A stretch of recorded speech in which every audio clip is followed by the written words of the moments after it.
नमस्कार, आज की बात में आपका स्वागत है। आज प्रधानमंत्री नरेंद्र मोदी ने इलेक्शन कैंपेन में बाजी पलट दी, कांग्रेस पर बड़ा हमला किया। मोदी ने कहा कि कांग्रेस पिछड़े, दलित और आदिवासियों का आरक्षण छीनकर मुसलमानों को देना चाहती है। मोदी ने कहा कि कांग्रेस संविधान में बदलाव करके धर्म के आधार पर आरक्षण पर लगी रोक को खत्म करना चाहती है। मोदी ने याद दिलाया कि कांग्रेस ने पायलट प्रोजेक्ट के तौर पर आंध्र प्रदेश में यह एक्सपेरिमेंट पहले किया था। मोदी ने कहा कि कांग्रेस का यही मंसूबा है कि अगर वो पावर में आई तो मुसलमानों को रिजर्वेशन देगी।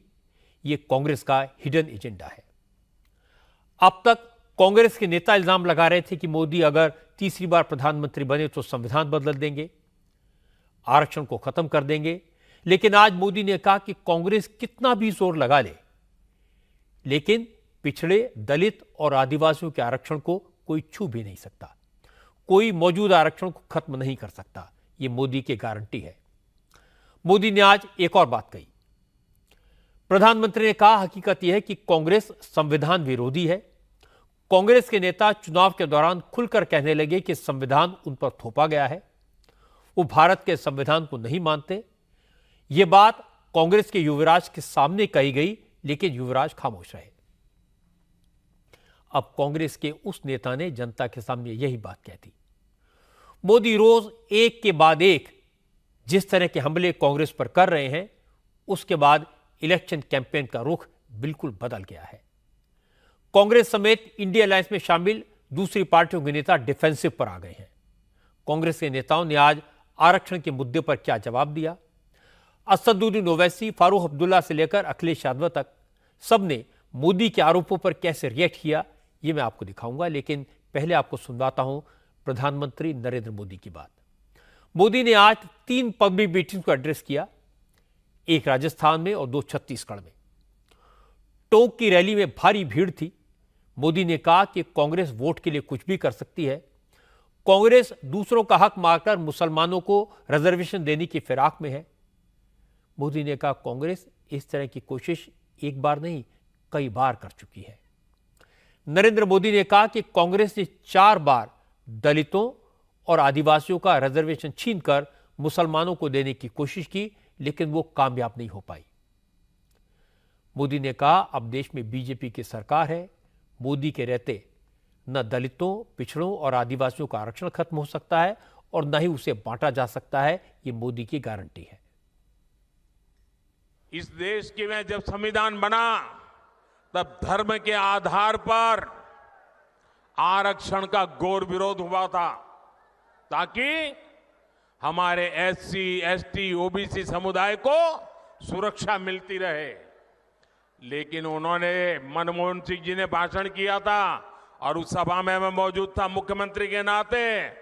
मुस्लिमों का देश के संसाधनों पर पहला हक है, ये मनमोहन जी का बयान है।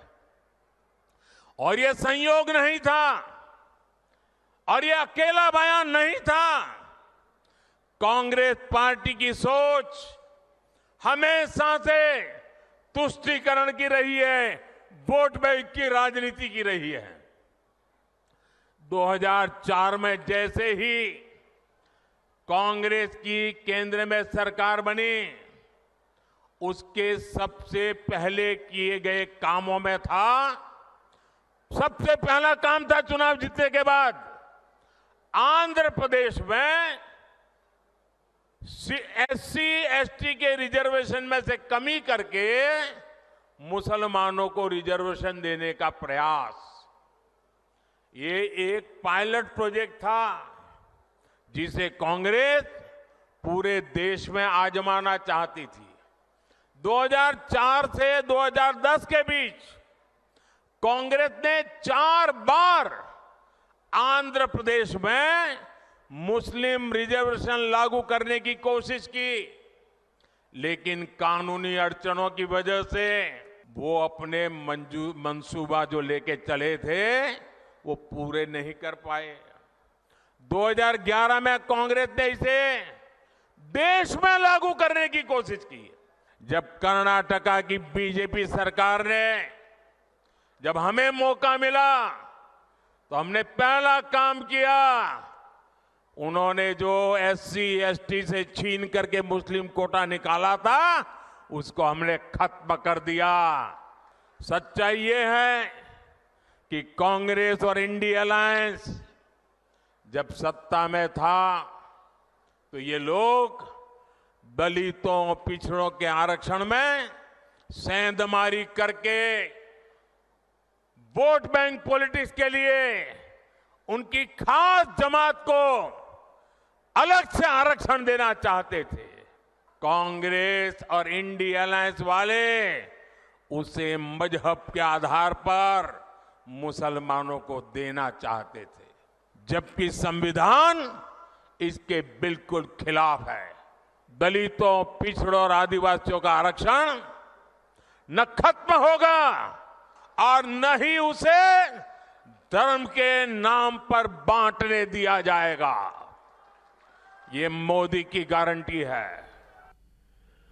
मोदी ने 2 दिन पहले राजस्थान में बांसवाड़ा की रैली में कांग्रेस के मैनिफेस्टो का हवाला देकर दावा किया था कि कांग्रेस देश के लोगों की संपत्ति का सर्वे कराएगी, घर, गहने, बैंक बैलेंस, फिक्स डिपॉजिट सबका सर्वे कराएगी, फिर लोग की संपत्ति जब्त करके उसे बांट देगी।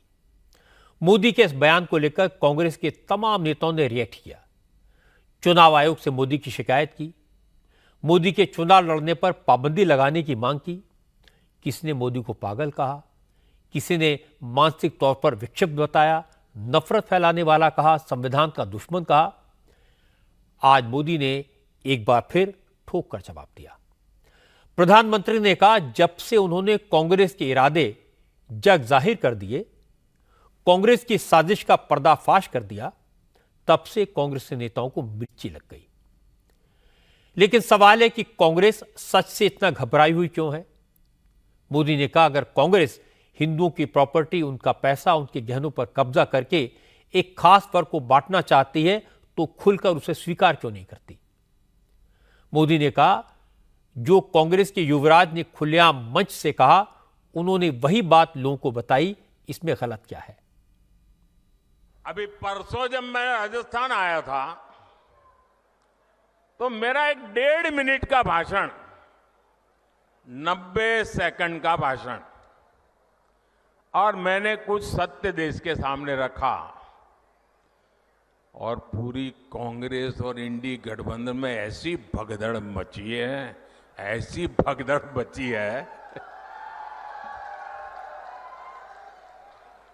मैंने सत्य रखा देश के सामने। कांग्रेस आपकी संपत्ति छीनकर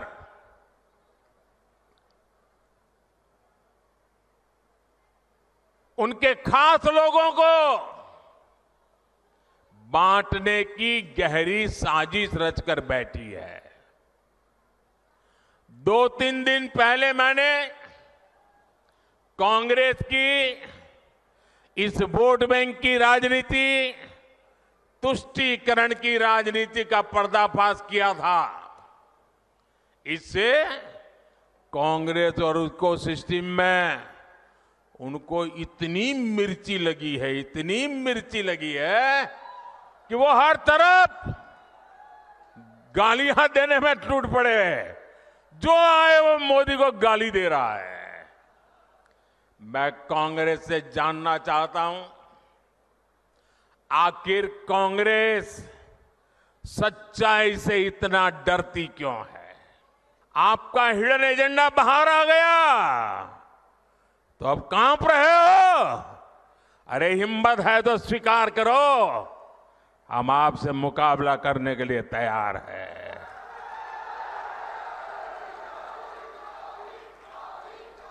और आपको पता होगा, उन्होंने मैनिफेस्टो में तो लिखा है कि आपकी संपत्ति का सर्वे करेंगे।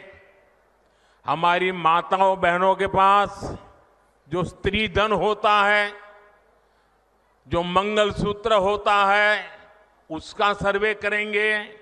और फिर उनके एक नेता ने तो भाषण में कहा, एक्सरे किया जाएगा, एक्सरे किया जाएगा। मतलब आपके घर में अगर बाजरे के अंदर डिब्बे में भी कुछ रखा है तो वो भी एक्सरे करके खोजा जाएगा। दीवार में कहीं रखा है तो उसको भी एक्सरे करके खोजा जाएगा। पूरा एक्सरे करने वाले की घोषणा की है और उनके नेता ने पब्लिकली कहा है। और फिर आपकी सारी संपत्ति, जरूरत से ज्यादा जो भी होगा वो उनका कब्जा करेगी उनकी सरकार, कहते हैं, और फिर लोगों को बांट देंगे। बताइए, आपको मंजूर है क्या? ये मंजूर है क्या? क्या स्त्री धन पर हाथ लगा सकते हैं क्या? क्या मंगलसूत्र पर हाथ लगा सकते हैं क्या? ये पंजे की ये ताकत। जो बात मोदी ने टोंक पे कही, योगी आदित्यनाथ ने अमरोहा में यही बात कही, बल्कि वो तो 2 कदम आगे बढ़ गए। योगी ने कहा, कांग्रेस ने अपने मैनिफेस्टो में लिख दिया कि अगर कांग्रेस की सरकार बनी तो देश में शरिया कानून लागू किया जाएगा। योगी आज सुबह गोरखपुर में थे। गोरक्षनाथ धाम में योगी ने सुबह सुबह हनुमान जयंती के मौके पर बजरंग बली की पूजा की। फिर इलेक्शन कैंपेन के लिए निकले। योगी ने अमरोहा और बड़ौत में रैलियां की। मेरठ में बीजेपी उम्मीदवार अरुण गोविल के सपोर्ट में रोड शो किया। योगी के रोड शो में जबरदस्त भीड़ उमड़ी। इन तीनों सीटों पर दूसरे दौर में 26 अप्रैल को वोटिंग होनी है। अमरोहा में कांग्रेस ने दानिश अली को मैदान में उतारा है। समाजवादी पार्टी दानिश अली को सपोर्ट कर रही है। योगी ने कहा कि इंडिया अलायंस के उम्मीदवार को भारत माता की जय का नारा लगाने पर ऐतराज है, जबकि वो रहते भारत में हैं, खाते भारत का है।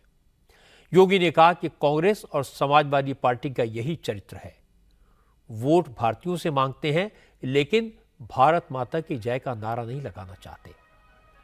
इसके बाद योगी ने कहा, कांग्रेस ने तो अपने घोषणा पत्र में लिखा है कि उनकी सरकार बनी तो देश शरिया कानून से चलेगा। कांग्रेस सत्ता में आई तो लोगों की संपत्ति जब्त करके उसकी बंदर बांट की जाएगी। डॉक्टर मनमोहन सिंह जी ने तो जब प्रधानमंत्री थे उस समय उन्होंने क्या कहा था? उन्होंने कहा था कि देश के संसाधनों पर पहला अधिकार मुसलमानों का है, तो हमारा दलित कहां जाएगा, पिछड़ा कहां जाएगा, गरीब कहां जाएगा, किसान कहां जाएगा, माताएं और बहनें कहां जाएंगी, नौजवान कहां जाएंगे?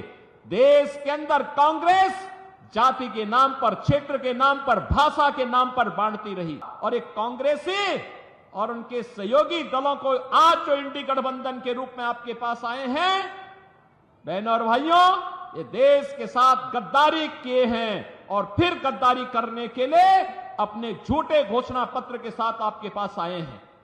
आज कांग्रेस का जो घोषणा पत्र है उसको आप देखेंगे, क्या कहते हैं? कहते हैं देश हमारी अगर सरकार बनी तो हम शरिया कानून लागू कर देंगे। आप बताओ, ये देश बाबा साहब भीमराव अंबेडकर के द्वारा बनाए गए संविधान से चलेगा या किसी शरीयत से चलेगा? और कहते हैं कि हम लोग जनता की प्रॉपर्टी को हत्या करके, ले करके उसके माध्यम से फिर उसका बंदर बांट करेंगे। देखो ना इन बेशरमों की हालत। एक तरफ आपकी संपत्ति पर इनकी कुदृष्टि है और दूसरी तरफ माफिया और अपराधियों को अपने गले का हार बना करके कैसे उनके नाम पर फतिया पड़ रहे हैं, आपने देखा होगा इनके हाल को। इंदिरा गांधी ने जो नारा दिया गरीबी हटाओ का, पोता भी तोते की तरह वही रट रहा है कि गरीबी हटाओगे, हटाएंगे। और कट कैसे हटाएंगे? कह रहे हैं हम जो कि जिसकी संपत्ति होगी उसको हड़प लेंगे, फिर उसको हम लोग दूसरों को बांट देंगे, बंदर बांट कर देंगे। आरक्षण की बात आज कांग्रेस अध्यक्ष मल्लिकार्जुन खड़गे ने भी कही, लेकिन मोदी के इल्जाम पर कुछ नहीं कहा। केरल के चेंगानूर की पब्लिक मीटिंग में मल्लिकार्जुन खड़गे ने कहा कि 2024 में सत्ता में आने के बाद इंडिया अलायंस की सरकार कास्ट सेंसस कराएगी। इसके बाद तमिलनाडु की तर्ज पर पूरे देश में रिजर्वेशन के लिमिट को बढ़ाया जाएगा ताकि गरीब लोगों को आरक्षण का ज्यादा से ज्यादा फायदा मिल सके। India Alliance government comes to power in 2024, we will promise that We will undertake a nationwide caste-based census, not to divide the society, but to assess their day-to-day life. We will increase the reservation limit like the Tamil Nadu. Tamil Nadu has increased its reservation quota. Like that, we will also increase the reservation quota so that poor people should get the benefit from this reservation. Karnataka में प्रियंका गांधी ने भी यही बात कही। प्रियंका की rally Chitradurga में हुई। इस रैली में प्रियंका ने मोदी पर वायदा खिलाफी, महंगाई और बेरोजगारी बढ़ाने जैसे इल्जाम लगाए। प्रियंका गांधी ने कहा कि मोदी के राज में गरीब, दलित और आदिवासियों के हक मारे गए हैं। अगर कांग्रेस की सरकार बनी तो कास्ट सेंसस होगा, एससी, एसटी और ओबीसी को उनको पूरा हक दिया जाएगा और आरक्षण का दायरा बढ़ाया जाएगा। एससी, एसटी और ओबीसी के लिए जैसे मेरे भाई हर जगह कहते हैं, पूरी गिनती की जाएगी पूरे देश में कि कौन किस जाति की कितनी कितनी आबादी है, सिर्फ आपकी नहीं लेकिन सबकी, और कौन कितना कमा रहा है, और उसके तहत फिर नई नीतियां बनाई जाएंगी। आरक्षण की सीमा 50% से बढ़ाया जाएगा और एससी, एसटी का सब प्लान लागू किया जाएगा। एससी, एसटी के लिए विशेष बजट जारी किया जाएगा और काडू गोला समाज को एसटी का दर्जा दिया जाएगा। आज मल्लिकार्जुन खड़गे ने बीजेपी पर पलटवार भी किया। खड़गे ने कहा कि अब तो ये साफ हो गया कि बीजेपी अगर तीसरी बार पावर में आई तो नरेंद्र मोदी देश का संविधान बदल देंगे, क्योंकि संघ प्रमुख मोहन भागवत से लेकर बीजेपी के तमाम उम्मीदवार सार्वजनिक मंचों से बात कह चुके हैं। इसलिए लोगों को सावधान रहने की जरूरत है। बीजेपी आई तो आरक्षण खत्म कर देगी। This election is very, very important to save democracy and also the constitution. We are seeing that the BJP government is hell-bent on changing the constitution. Right from RSS chief to sitting MPs and BJP candidates are making statement that once the BJP gets 2/3 majority, they are going to change the constitution. That's why they are asking, ab ki baar 400 par. But people are clever. This time they will teach a lesson to Modi. I challenge Modi. Modi should expel all the BJP leaders who are telling this will change the constitution. खड़गे को जवाब दिया अमित शाह ने। अकोला की rally में अमित शाह ने कहा, देश में 10 साल से पूर्ण बहुमत वाली मोदी सरकार है। 10 साल में मोदी ने जनता की दी गई ताकत का इस्तेमाल कैसे किया, ये देश ने देखा है। इसलिए लोग अब कांग्रेस के झूठ पर यकीन करने वाले नहीं हैं। अमित शाह ने कहा, देश में किसी में यह ताकत नहीं कि आरक्षण को खत्म कर सके। कांग्रेस पार्टी झूठ फैला रही है कि भाजपा को 400 सीटें आएगी तो आरक्षण चला जाएगा।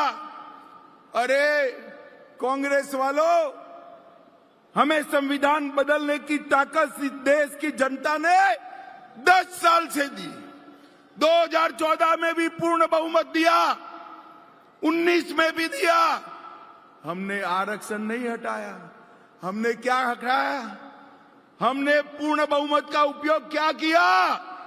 370 हटाने में किया, ट्रिपल तलाक हटाने में किया, आतंकवाद समाप्त करने में किया और 370 का उपयोग सीए लाने में किया।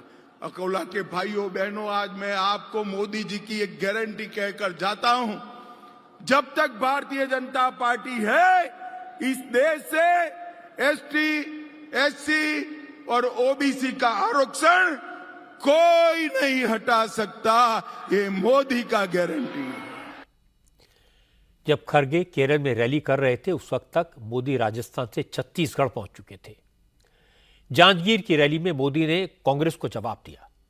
मोदी ने कहा, अब तो कांग्रेस के उम्मीदवार पब्लिकली कह रहे हैं कि वो भारत के संविधान को नहीं मानते। ये बात कांग्रेस के कैंडिडेट ने कांग्रेस के युवराज को पहले ही बता दी थी और अब वही बात सार्वजनिक मंच से कह रहे हैं।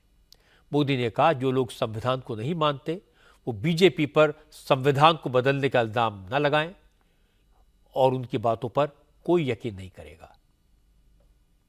कांग्रेस ने अब एक और बड़ा खेल शुरू कर दिया है। पहले कर्नाटका से कांग्रेस के सांसद ने कहा कि दक्षिण भारत को अलग देश घोषित कर देंगे। अब कांग्रेस के गोवा के उम्मीदवार कह रहे हैं कि गोवा पर भारत का संविधान लागू नहीं होता। वो साफ साफ कह रहे हैं कि गोवा पर देश का संविधान थोपा गया और उन्होंने ये बातें कांग्रेस के शाहजादे को बताई है। ये जम्मू कश्मीर के लोग भी कहा करते थे, आपने मोदी को आशीर्वाद दिया, आज उनकी बोलती बंद हो गई और देश का संविधान वहां चल रहा है। बाबा साहब आंबेडकर का संविधान जो जम्मू कश्मीर में नहीं चलता था वो भी लागू हो गया। भाइयों बहनों, कांग्रेस का उम्मीदवार कह रहा है कि उसने उसके नेता को कहा है और ये सार्वजनिक करता है। उसका मतलब उस नेता ने उसको मुख सहमति दी है। ये सोची समझी चाल है देश को तोड़ने की। कांग्रेस को देश के एक बड़े हिस्से ने नकार दिया है, इसलिए वो देश में ही ऐसे टापू बनाना चाहती है। आज गोवा में संविधान को नकार रहे हैं, कल पूरे देश में बाबा साहब आंबेडकर के संविधान को नकारने का पाप करेंगे लोग।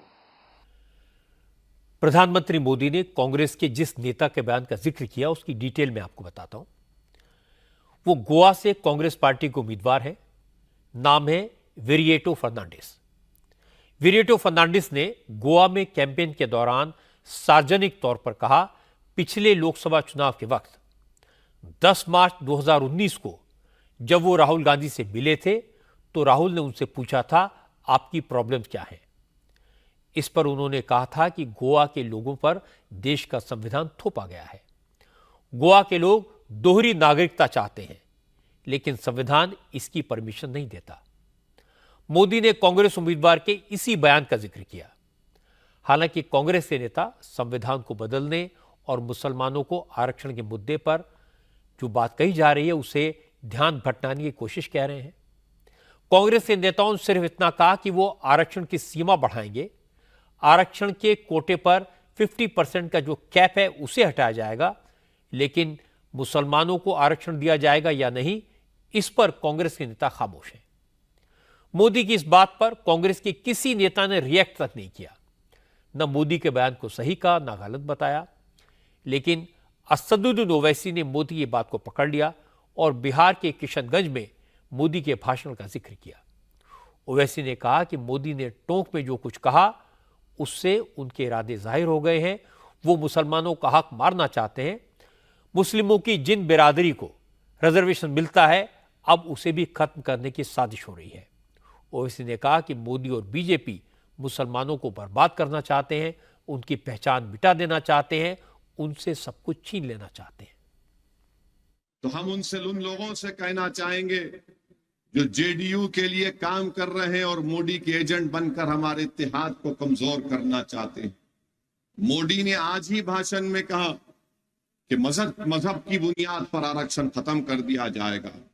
मेरे अजीज दोस्तों और बुजुर्गों, इनके बहुत ऐसे साजिशें करने वाले हैं। ये बाज़ाब्ता एक प्रोग्राम बनाकर रखें कि किस तरीके से हमारी शनाख्त को खत्म कर दिया जाए, किस तरीके से हमारी जो तहजीब और तमद्दुन है उसको मिटा दिया जाए, किस तरीके से हमारी इबादत गाहों को हमसे छीन लिया जाए, किस तरीके से हमारे नौजवानों के मुस्तकबिल को हमेशा के लिए बर्बाद कर दिया जाए। तो इसलिए हम आपसे अपील कर रहे हैं, ये चुनाव बहुत अहम है। आरक्षण के बगैर हम जितना भी थोड़ा बहुत तरक्की किए वो हमारे बुजुर्गों की कुर्बानियों की वजह से हमने उसको हासिल किया। आज देश के वजीर आजम नरेंद्र मोदी ये कह रहे हैं कि मजहब की बुनियाद पर आरक्षण खत्म कर दिया जाएगा। मेरे अजीज दोस्तों और बुजुर्गों, इस पर गौर करिए। 2 दिन पहले नरेंद्र मोदी ने अपने भाषण में यह कह दिया कि भारत में मुसलमानों का नाम लेकर कहा कि हम घुसपैठी हैं, हम घुसपैठी हैं, हम ज्यादा बच्चे पैदा करते हैं। तो मैं आज आपसे पूछना चाहूंगा कि आप लोग घुसपैठी हैं? आप लोग घुसपैठी हैं क्या? आप जरा ताकत से बोलिए ताकि आपकी आवाज नरेंद्र मोदी के कानों तक पहुंच सके कि सीमांचल की कोई जनता घुसपैठी है या नहीं है। ओवैसी ने किशनगंज में यह बात क्यों कही? इसकी वजह है किशनगंज में मुस्लिम वोटर्स की तादाद 65% से ज्यादा है। आजादी के बाद अब तक सिर्फ एक बार 1967 के इलेक्शन में नॉन मुस्लिम उम्मीदवार इस सीट से जीता था। इस बार मुकाबला जेडीयू और कांग्रेस के बीच है। ओवैसी ने भी इस बार उम्मीदवार उतारा है, इसलिए ओवैसी किशनगंज में मुस्लिम आरक्षण की बात कर रहे हैं।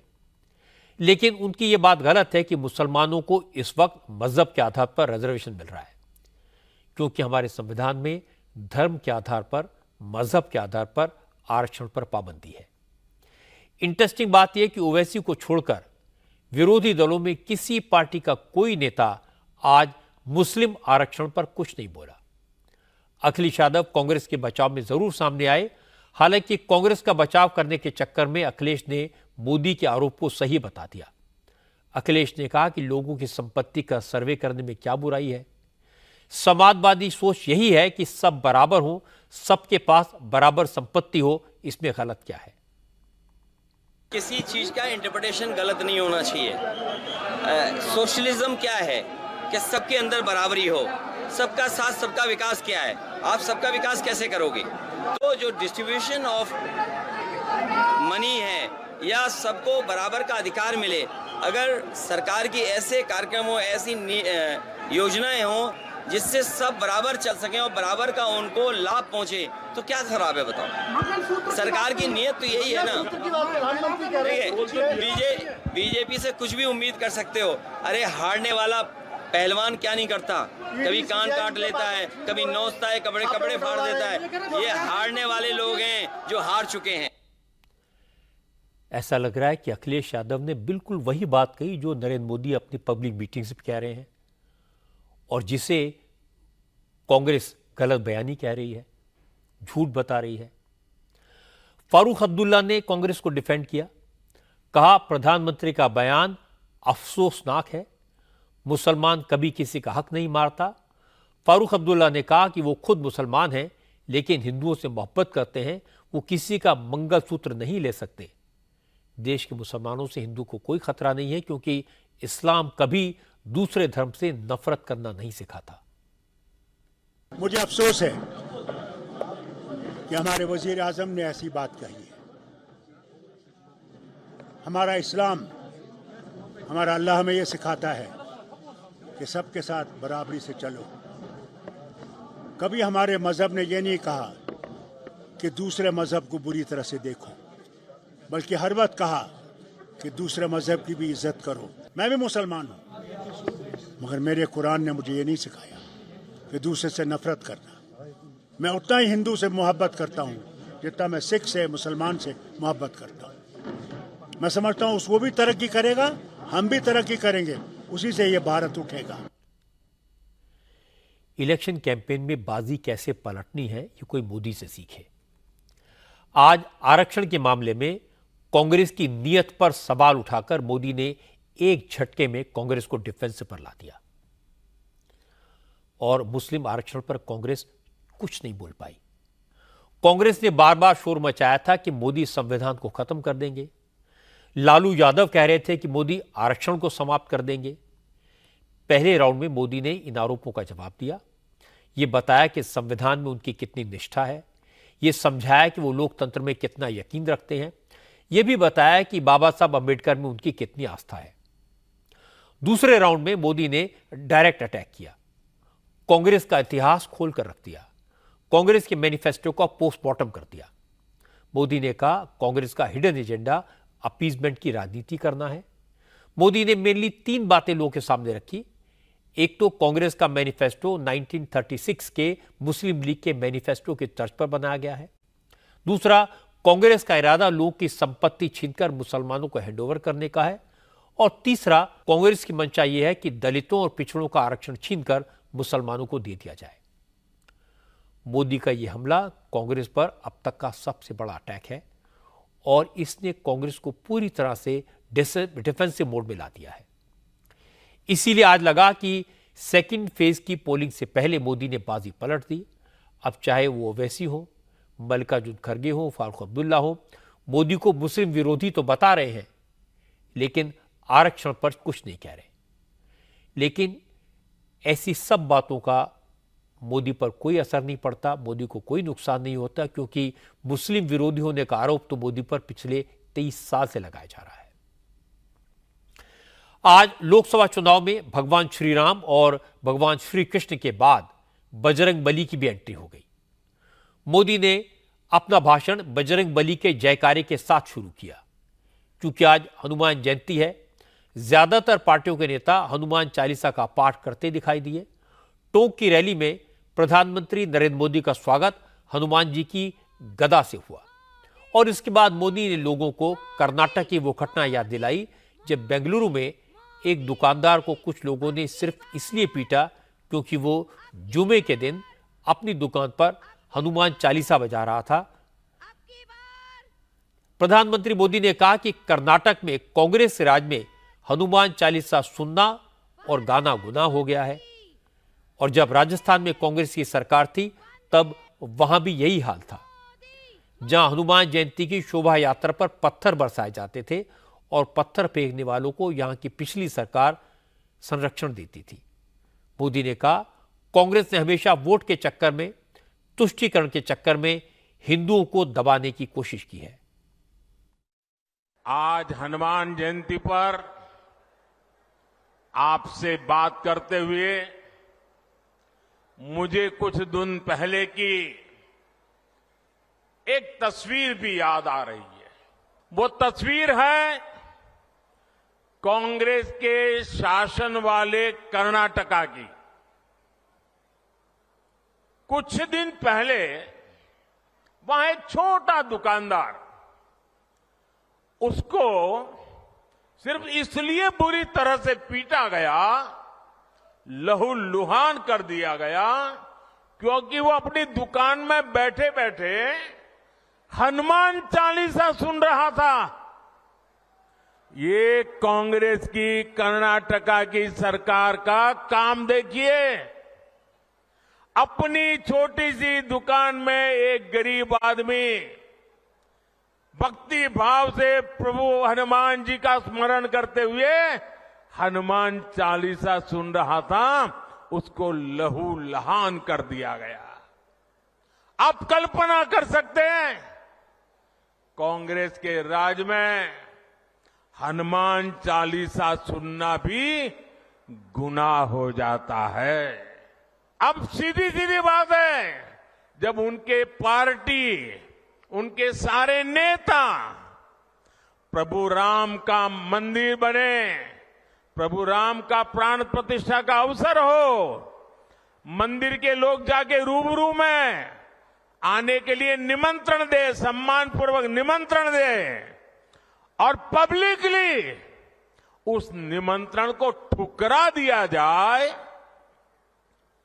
तो उनके चेले चपाटे भी हनुमान चालीसा करने वालों को पीटेंगे कि नहीं पीटेंगे भाइयों। कांग्रेस ने तो राम राम साग कहने वाले राजस्थान में राम नवमी पर प्रतिबंध लगा दिया था। कांग्रेस ने शोभा यात्रा पर पत्थरबाजी करने वालों को सरकारी संरक्षण दिया था। इसी कांग्रेस पार्टी ने तुष्टीकरण के लिए मालपुरा, करौली, छबड़ा, टोंक, जोधपुर को दंगों की आग में झोंक दिया था। अब भाजपा सरकार आने के बाद किसी की हिम्मत नहीं है कि आपकी आस्था पर सवाल उठा दे। अब आप चैन से हनुमान चालीसा भी गाएंगे और राम नवमी भी मनाएंगे, ये भाजपा की गारंटी है। क्योंकि आज हनुमान जयंती है, इसलिए मोदी ने कर्नाटक की घटना का जिक्र किया। और यह ज्यादा दिन पुरानी बात नहीं है, पिछले महीने की घटना है। हनुमान चालीसा सुन रहे दुकानदार पर हमला हुआ, बीजेपी ने प्रोटेस्ट किया, पूरे कर्नाटक में मंगलवार के दिन हनुमान चालीसा के पाठ का आयोजन किया, प्रेशर बना, तब जाकर दुकानदार पर हमला करने वाले लड़के पकड़े गए। लेकिन आज हनुमान जयंती के दिन ज्यादातर पार्टियों के नेता बजरंग बली की शरण में दिखाई दिए। दिल्ली में तो आम आदमी पार्टी के नेताओं ने जगह जगह हनुमान चालीसा का पाठ कराया। आम आदमी पार्टी के नेताओं ने अपने अपने इलाकों में हनुमान मंदिरों में जाकर पूजा की। अरविंद केजरीवाल की पत्नी सुनीता केजरीवाल ने कनॉट प्लेस के हनुमान मंदिर में जाकर दर्शन किए और हनुमान जी का आशीर्वाद लिया। दिल्ली सरकार के मंत्री सौरभ भारद्वाज ने बजरंग बली की शोभा यात्रा निकाली, खुद रथ पर सवार हुए, हनुमान जी के बगल में गदा लेकर बैठे।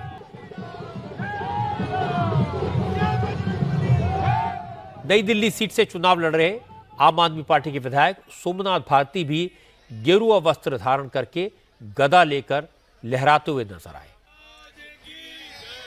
आम आदमी पार्टी के सांसद संजय सिंह ने लोगों को हनुमान जयंती की शुभकामनाएं देते हुए कहा, आज हनुमान जी की कृपा से अरविंद केजरीवाल को इंसुलिन का वो इंजेक्शन मिल गया जिसकी मांग वो पिछले 3 हफ्ते से कर रहे थे।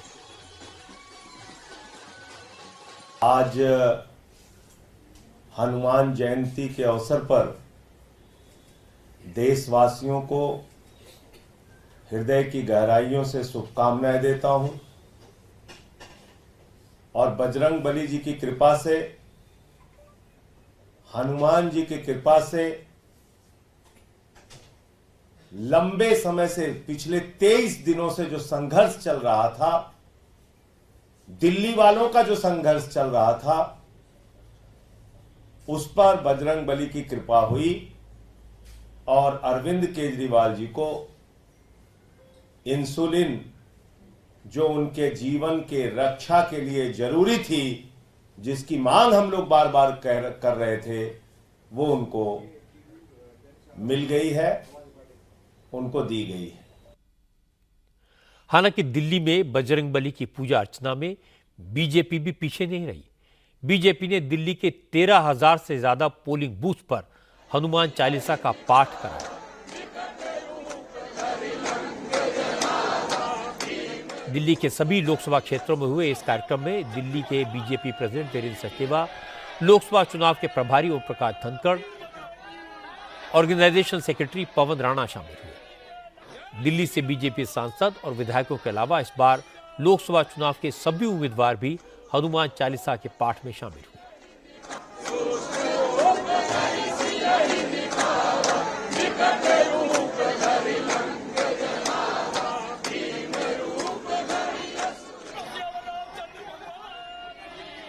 आज हनुमान जयंती पर विश्व हिंदू परिषद ने दिल्ली के जहांगीरपुरी में शोभा यात्रा निकाली। वीएचपी के कार्यकर्ता शोभा यात्रा को उस इलाके से निकालना चाहते थे जहां 2 साल पहले हनुमान जयंती के दिन हिंसा हुई थी। इसलिए पुलिस ने वीएचपी को संवेदनशील इलाके से शोभा यात्रा ले जाने से रोक दिया। इस पर शोभा यात्रा निकाल रहे वीएचपी के कार्यकर्ता पुलिस वालों से उलझ गए, लेकिन पुलिस ने सख्ती की, किसी को आगे नहीं बढ़ने दिया।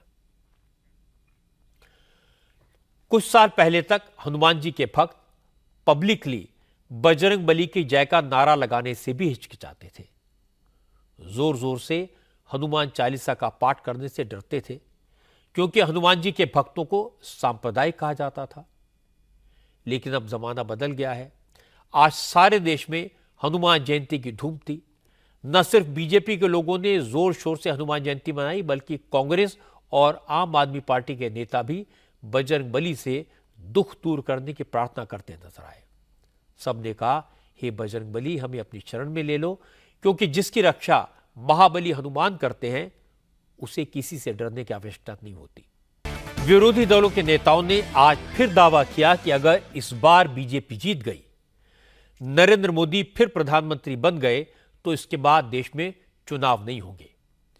विरोधी दलों ने सूरत में बीजेपी उम्मीदवार मुकेश दलाल की निर्विरोध जीत का हवाला देकर कहा, अभी तो बीजेपी ने एक सीट पर मैच फिक्सिंग की है, इसके बाद सारा चुनाव फिक्स होगा। बीजेपी लोगों से वोटिंग का अधिकार छीन लेगी। अखिलेश यादव ने सुप्रीम कोर्ट और इलेक्शन कमीशन से सूरत सीट का चुनाव रद्द करने की अपील की। अभिषेक मनु सिंघवी ने इसे चंडीगढ़ के मेयर इलेक्शन से जोड़ दिया। सिंघवी ने कहा, चुनाव में बेईमानी के मामले में सूरत के प्रशासन ने तो चंडीगढ़ के अनिल मसीह को भी मात दे दी। आम आदमी पार्टी के सांसद संजय सिंह ने कहा, सूरत तो सिर्फ झांकी है, अभी पूरा देश बाकी है। देश में फिर बीजेपी की सरकार बनी तो भविष्य में चुनाव नहीं होंगे, देश में तानाशाही लागू हो जाएगी। प्रधानमंत्री नरेंद्र मोदी देश का संविधान बदलने जा रहे हैं, चुनाव खत्म करने जा रहे हैं, दलितों, पिछड़ों, आदिवासियों का आरक्षण खत्म करने जा रहे हैं। देश के 85% लोगों के पीठ में छुरा मारने की तैयारी है। इस देश की जनता को चुनाव से वंचित किया जाएगा। सूरत एक झांकी है, पूरा देश बाकी है।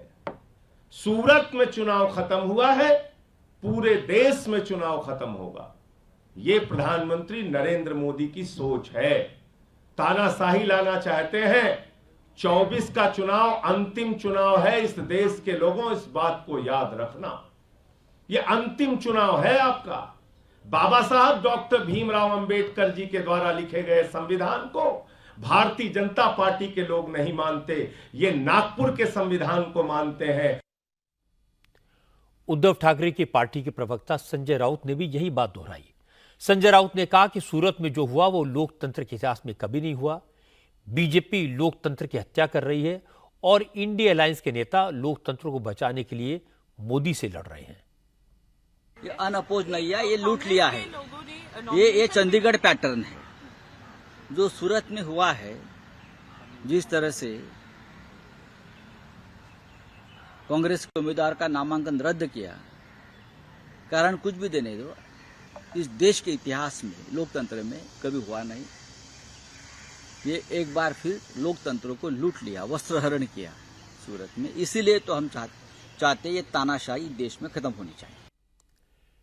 जब विपक्ष से लगातार हमले हुए तो रक्षा मंत्री राजनाथ सिंह और केंद्रीय मंत्री हरदीप सिंह पुरी ने जवाब दिया। हरदीप पुरी ने कहा, इससे पहले कांग्रेस के 20 नेता लोकसभा चुनाव में निर्विरोध जीत चुके हैं, तब लोकतंत्र की हत्या नहीं हुई थी।